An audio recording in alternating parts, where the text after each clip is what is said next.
আসসালামু আলাইকুম। সবাই কেমন আছেন?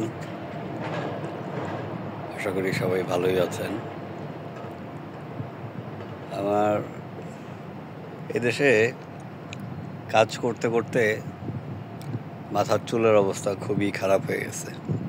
ওয়্যার হাউসের ভেতরে কিছু কিছু জায়গায় হচ্ছে এসি চালায়, আর ভেতরে বেশিরভাগ জায়গাতেই গরম। তো গরমে ঘেমে আমার অনেক হেয়ার ফল হয়েছে, চুল পড়ে গেছে, ঝরে পড়ে গেছে।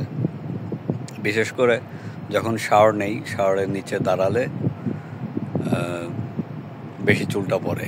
কিন্তু বালতির মধ্যে পানি রিফিল করে তারপর হচ্ছে এই মগ দিয়ে বা জগ দিয়ে ঢেলে গোসল করলে চুলটা কম পড়ে, এটা লক্ষ্য করলাম। তো সবাই চেষ্টা করবেন যারা প্রবাসে আছেন শাওয়ারে গোসলটা না নিতে। আমি হচ্ছে একটা গাড়ি পাস হলো, সেদিকেই তাকালাম, দুঃখিত তার জন্য।